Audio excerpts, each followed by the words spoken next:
Israel Hamas युद्ध के बाद से ही मिडिल ईस्ट में हालात बेहद ही तनावपूर्ण बने हुए हैं।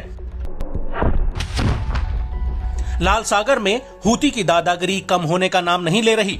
वहीं अमेरिका और ब्रिटेन ने एक साथ मिलकर यमन के भीतर हूती पर कई हवाई हमले किए हैं और इनके जवाब में हूती लगातार लाल सागर और अरब सागर में अमेरिकी जहाजों पर हमले कर रहा है।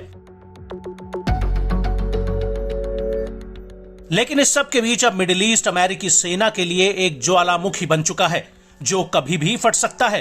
दरअसल जॉर्डन में आधी रात के दौरान अमेरिकी सैनिकों की एक चौकी पर एक बड़ा ड्रोन हमला हुआ है जिसमें अमेरिका के 3 सैनिक मारे गए हैं जबकि 30 से ज्यादा सैनिक गंभीर रूप से घायल हुए हैं।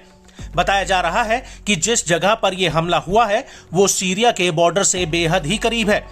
हालांकि कुछ मीडिया रिपोर्ट्स में जॉर्डन सरकार के प्रवक्ता के हवाले से कहा गया है कि जहां पर यह हमला हुआ है वो जॉर्डन की सीमा से बाहर था।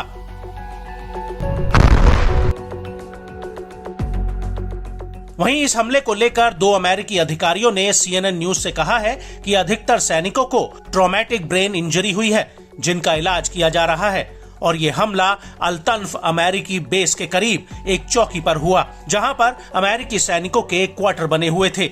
इस सैन्य चौकी को टावर 22 के नाम से जाना जाता है जो सीरिया बॉर्डर के बेहद ही करीब है। हालांकि अभी इस बात की पुष्टि नहीं हुई है कि क्या अमेरिकी एयर डिफेंस सिस्टम इस ड्रोन हमले को इंटरसेप्ट करने में नाकाम रहा है। और बड़ी बात यह है कि जिन अमेरिकी सैनिकों पर यह हमला हुआ है वो सैनिक जॉर्डन के साथ मिशन एडवाइस और असिस्ट के तहत वहां ठहरे हुए थे।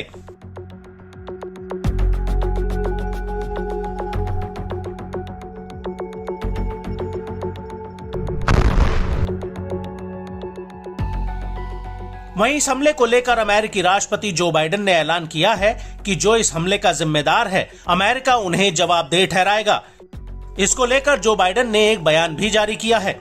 उन्होंने कहा कि कल रात सीरिया सीमा के पास पूर्वोत्तर जॉर्डन में तैनात हमारे सुरक्षा बलों पर एक ड्रोन हमले में 3 अमेरिकी सर्विसमैन मारे गए और कई घायल हुए।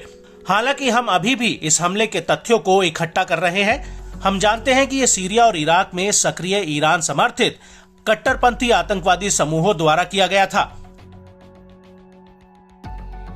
आपको बता दें कि अमेरिका ने इस हमले के पीछे ईरान समर्थित आतंकी संगठनों का हाथ बताया है। लेकिन बड़ी बात यह है कि गाजा युद्ध शुरू होने के बाद यह पहला ऐसा मामला है जिसमें किसी अमेरिकी सैनिक की जान गई हो। अमेरिका के मुताबिक अभी तक इराक और सीरिया में अमेरिका की गठबंधन वाली सेना पर 158 से ज्यादा बार हमले हो चुके हैं। हालांकि इनमें से अधिकतर हमलों में अमेरिकी सेना को कोई गंभीर नुकसान नहीं हुआ था, लेकिन जॉर्डन ड्रोन अटैक अमेरिकी सेना के लिए अभी तक का सबसे बड़ा झटका है।